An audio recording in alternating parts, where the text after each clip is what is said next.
मेरे प्यारे देशवासियों, सभी को नमस्कार। देशवासियों में शामिल हमारे राष्ट्रपति, प्रधानमंत्री, मुख्यमंत्री, बड़े बड़े अधिकारी, कलेक्टर, सचिव को भी नागरिकों के अंतर्गत नमस्कार। संविधान के तहत हमको कुछ अधिकार मिले हैं, व्यक्ति के अधिकार। उसके तहत मैं कुछ अभिव्यक्त करना चाहता हूँ। हमारे देश की स्थिति कोरोना से भी लड़ रहे हैं, एक आपातकाल जैसी स्थिति है, इसके बारे में कुछ कहना चाहूँगा। इसके लिए प्रेरित किया है मुझे न्यूजीलैंड के प्रधानमंत्री ने। उन्होंने वहाँ नए केस के मामले को जीरो कर दिया है। इसके कारण मेरे भी मन में विचार आया, क्यों भारत में भी जो नए कोरोना के मामले हैं उनको जीरो क्यों नहीं किया जा सकता। तो मैंने सोचा न्यूजीलैंड में क्या किया गया, तो वहाँ पे न्यूजीलैंड के प्रधानमंत्री ने वहाँ के लॉकडाउन को कड़ाई से पालन किया और बहुत अधिक संख्या में टेस्ट किए बहुत ही जल्दी, और लोगों को क्वारंटाइन में रखा।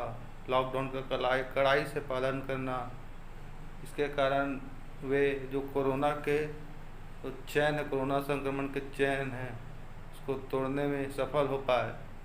और अभी स्थिति समाचार पत्रों और इंटरनेट के न्यूज़ के माध्यम से पता चला है कि वहाँ नए कोरोना के मरीजों की संख्या भी शून्य है, और कोरोना के मरीज भी हैं तो वो केवल इकाई की संख्या में ही हैं। मैं अभी कोरोना के संक्रमण को रोकने या उसको चैन को तोड़ने के लिए कुछ सुझाव देना चाहूँगा। इससे भी पहले भी मैंने जब 21 दिन का लॉकडाउन चालू हुआ था, 25 मार्च से जो 21 दिन का लॉकडाउन चालू हुआ था, उसी समय मैंने यहाँ छत्तीसगढ़ के राजनांदगांव कलेक्टर मौर्य साहब के पास एक सुझाव लिखा था। थोड़ा रफली था लेकिन समझने लायक था। चाहते तो मैंने समझा सकता था, लेकिन उन्होंने मेरे सुझाव पर ध्यान नहीं दिया। उसके बाद मैंने पीएमओ ऑफिस में 4 बड़े अधिकारियों को फ़ोन लगाया। अब इस बात से मेरी बात को गंभीरता से ले सकते हैं कि जो बात मैं पीएमओ ऑफिस तक बोल रहा हूँ तो बात में कुछ दम रहा होगा उस समय।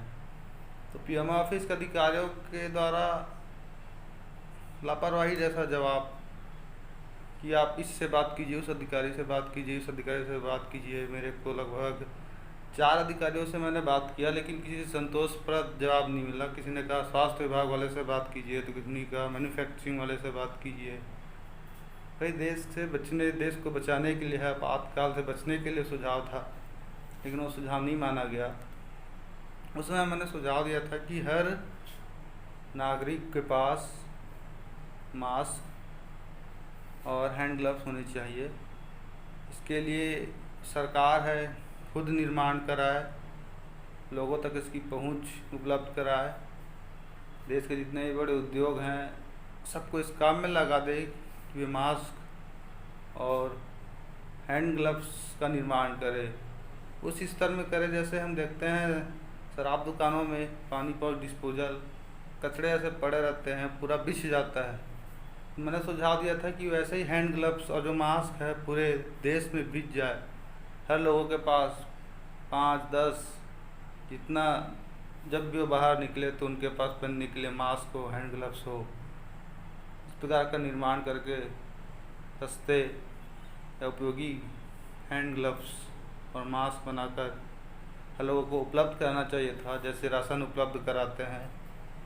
तो 21 दिन के लॉकडाउन के आसपास ही जो कोरोना के मरीज हैं लगभग रुक जाते, लेकिन सरकार ने मेरी सुझाव को मान्य नहीं किया या उस पर ध्यान नहीं दिया, और जो कार्य खुद करना चाहिए उसके लिए दूसरों पर ध्यान देते रहे, स्टार्टअप पर ध्यान देते रहे। यह कार्य उन्हें खुद करना चाहिए था।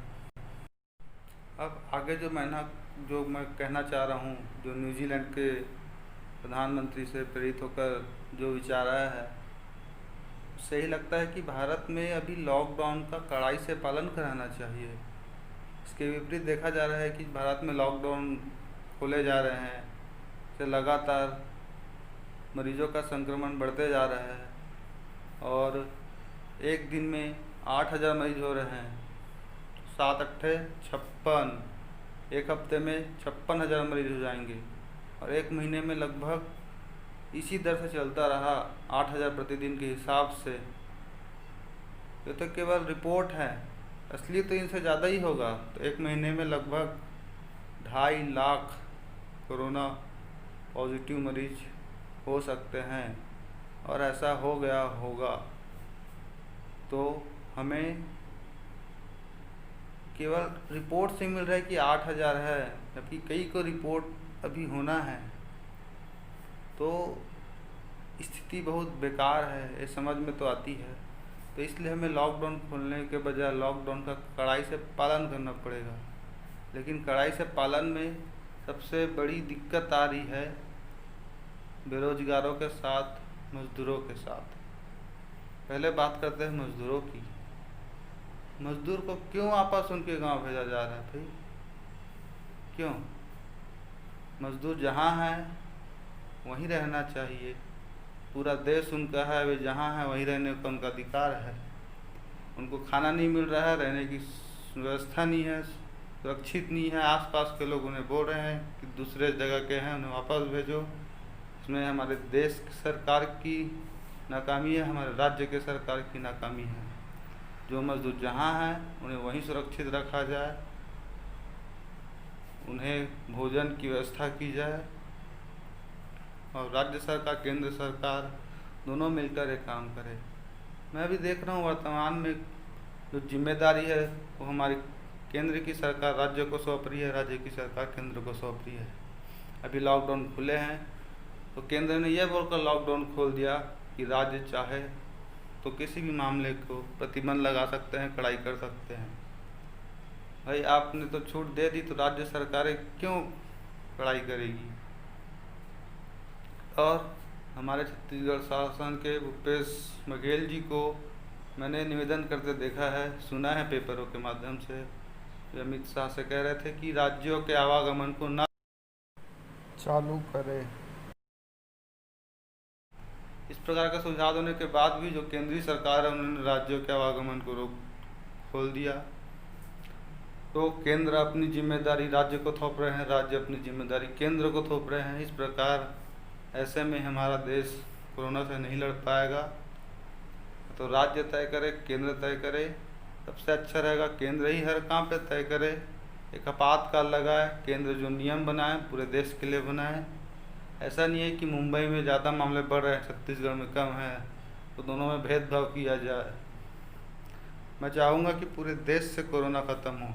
जो नए मामले हैं वो किसी न किसी कारण से जीरो हो, चाहे वो मुंबई का मामला हो या छत्तीसगढ़ का मामला हो या किसी भी देश का मामला हो।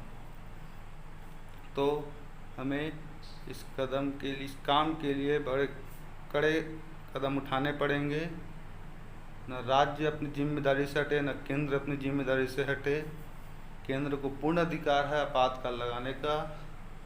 निवेदन है केंद्र सरकार आपातकाल लगाए, जिम्मेदारियों को अपने हाथ में ले। बड़े बड़े प्रशासनिक अधिकारी है, वैज्ञानिक है, चिकित्सा अधिकारी है, उनसे राय ले। ज़रूरत पड़ रही है आम जनता की भी राय ले। जरूरी नहीं है कि वैज्ञानिक ही हमेशा सलाह दे। पुराने वैज्ञानिक थे गैलीलियो, चरक, इन्होंने कभी कुछ पढ़ाई नहीं की थी, ज़्यादा कोई विशेष डिग्री नहीं ली थी, फिर भी उन्होंने बड़े बड़े आविष्कार किए गैलीलियो ने।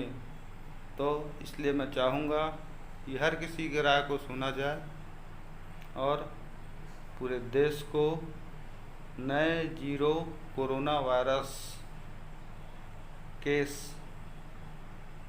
के तरफ ले जाया जाए। हम फिर से आते हैं मजदूरों के तरफ। मजदूर के लिए क्या कर रही है? एक एक्टर सोनू सूद ने एक बड़ा अभियान चलाया और मजदूरों के लिए एक टोल फ्री नंबर चालू कर दिया। अलग अलग राज्य अपने अपने राज्यों के मजदूरों को बुलाने के लिए टोल फ्री नंबर जारी कर रहे हैं। केंद्रीय स्तर पर मजदूरों की सुरक्षा के लिए उपाय किए जाए, उनके लिए टोल फ्री नंबर जारी किए जाए। केंद्रीय स्तर से उनके सुरक्षा, भोजन आदि की व्यवस्था की जाए। 100 नंबर, डायल 112 और कई नंबर जारी किए जाए। इन सब नंबर से भी मजदूरों की सुरक्षा हेतु शिकायत प्राप्त किया जाए और मजदूर जहाँ है वहीं उनके रहने की व्यवस्था की जाए, उनके खाने की व्यवस्था की जाए। मजदूरों को क्यों बुलाया जा रहा है? उनके गृह ग्राम में वापस जब कोरोना की स्थिति है, लॉकडाउन रखना है, तो मजदूर जहाँ हैं वहाँ ही उनकी रहने का उचित प्रबंध किया जाए और उनके खाने की व्यवस्था किया जाए। यह उनका संवैधानिक अधिकार है। संविधान के तहत सरकार उनके खाने पीने रहने की व्यवस्था करेगी और आपातकाल में तो सरकार की बड़ी जिम्मेदारी है। तो खाने के संसाधन जहाँ तक मैं समझता हूँ भारत में भरपूर है, बस उचित विनिमय नहीं हो पा रहा है। या तो प्रशासन स्तर पे भ्रष्टाचार है या सही वितरण नहीं हो पा रहा है, और अगर या फिर खाने की कमी है तो इसको तो पूर्ति नहीं की जा सकती जब तक 1 वर्ष का फसल न उग जाए। जहाँ तक मैं समझता हूँ अन्न की भरपूर व्यवस्था है, तो सही वितरण किया जाए और जितने भी मजदूर हैं, गरीब हैं, अभी सरकार हर महिलाओं के खाते में 500 डाल रही है, तो मैं चाहूँगा कि 500 ना करके हर महीना कम से कम 2000 करे, क्योंकि महिलाएं ऐसी है जो पैसे का बेफिजूल खर्चा नहीं करती है। पुरुष भले ही दारू पी लेंगे, इधर उधर खर्चा कर देंगे, लेकिन महिलाएं कभी बेवजह धन का दुरुपयोग नहीं करती। इसलिए मैं सरकार से ये भी चाहूँगा कि प्रत्येक महिला के खाते में हर महीने 2000 दे। पैसे की कमी हो रही है, किसी भी कर्मचारी का वेतन ना काटे। बड़े बड़े उद्योगपतियों के पास जितना पैसा है, जितना धन है, धन होता है, संपत्ति होती है, वो हमेशा राज्य की होती है। राज्य मतलब केंद्र, देश या प्रदेश। जो बड़े बड़े उद्योगपति है उनके पैसों को RBI द्वारा अधिग्रहण किया जाए। ज़्यादा हो रहा है तो उनको 1% 2% ब्याज दिया जाए वार्षिक। संपत्ति क्योंकि राज्यों की है। बड़े बड़े उद्योगपतियों को इस प्रकार संरक्षण न दिया जाए कि उनके व्यापार के लिए लॉकडाउन को खोल रहे हैं। तो मैं चाहूँगा कि धन का उचित विनिमय हो, उचित उपयोग हो। हमारे देश में जो धन है, हमारे देश में जो संसाधन है, अनाज है, उनका गरीब मजदूरों के लिए उपयोग हो और लॉकडाउन हो, लॉकडाउन का कड़ाई से पालन हो और देश को 0 कोरोना संक्रमित केस की ओर ले जाया जाए। इस ओर ध्यान दिया जाए, पूरे देश को बताया जाए।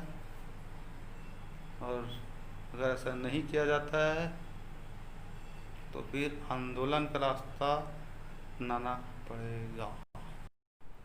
एक बात और कहना चाहूँगा मेरे देशवासियों से कि ऐसा नहीं है कि कोई बाहर से आएगा, कोरोना का मरीज क्वारंटाइन में रखेंगे तो कोरोना वायरस नहीं फैलेगा।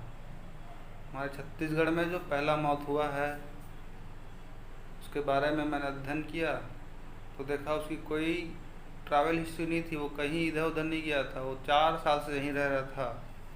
वो कहाँ से कोरोना मिला, क्या मिला, कोई कुछ नहीं कह सकता। इसलिए जो कोरोना वायरस है वो बहुत तेज़ी से फैल रहा है, हमें सख्त कदम उठाने पड़ेंगे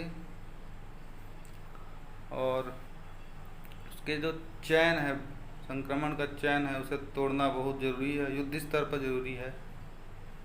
तो हमें थोड़ा इजराइल की भी नीति अपनानी पड़ेगी। जैसे इजराइल दूसरे देशों से युद्ध करता है, उसके लिए अपने हर नागरिक को 1 साल की सैनिक ट्रेनिंग है उपलब्ध कराता है, मतलब वहाँ के हर नागरिक सैनिक हैं। तो हमें भी अभी कोरोना से लड़ने के लिए हमारे देश के हर नागरिक को सैनिक बनाना पड़ेगा, हर नागरिक को जागरूक करना पड़ेगा। कोरोना है क्या, कैसे रुकेगा, चैन कैसे तोड़ेंगे। पूरे 125 करोड़ 150 करोड़ जो भी जनसंख्या है उनको जागरूक करना पड़ेगा, सैनिक बनाना पड़ेगा। वही हमारे हथियार हैं और उन्हीं से लॉकडाउन कराकर हम 0 कोरोना केस की ओर बढ़ सकते हैं।